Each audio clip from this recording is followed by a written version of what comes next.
ইমাম সাহেবরা আছেন, আপনাদেরকে আমি করজোর করে আবদার জানাই, মসজিদ ভিত্তিক মক্তবের শিক্ষার গুরুত্বটা আরো বাড়ানো।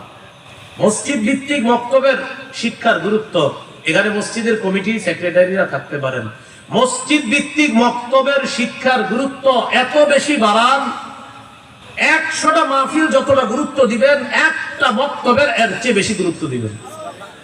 মাহফিল দরকার নেই, মক্তব এটা তাড়াতাড়ি জিন্দা করেন, মক্তবগুলা জিন্দা করেন, না আমাদের সন্তানগুলা নষ্ট হয়ে যাবে।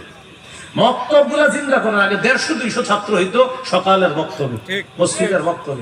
এখন হুজুরে মাইক দিয়ে বলে, বক্তব্যের ছাত্রছাত্রীরা তোমরা সবাই বক্তব্যে চলে আসো, এইভাবে বলে হুজুর।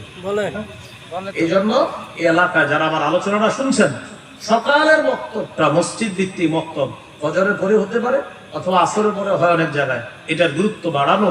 একটা মেয়ে, একটা ছেলে কোরআনের শিক্ষাটা তার মধ্যে যখন থাকবে, তার সিরায় যখন থাকবে, ইনশাআল্লাহ এই ছেলে এই মেয়েটা ভবিষ্যতে ইনশাআল্লাহ আদর্শচ্যুত সন্তান হবে না বলে আমরা আশা রাখছি ইনশাআল্লাহ। তাহলে 19 নম্বর কোরআনের শিক্ষা দেওয়া।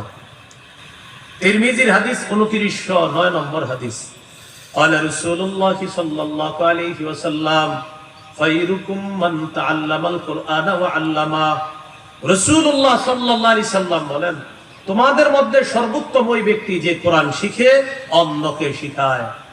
ইমাম সাহেব, মুয়াজ্জিন সাহেব বাচ্চাদেরকে যখন পড়ায়, হামজা লাম জবর আল, হামিম জবর হাম, আল হাম, দাল পেশ দু, আল হামদু।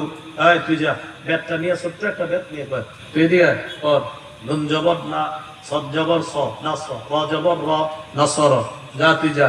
এই তুই আয় কর, বা জবর বা, সিন জবর সা, বাসা, র দুই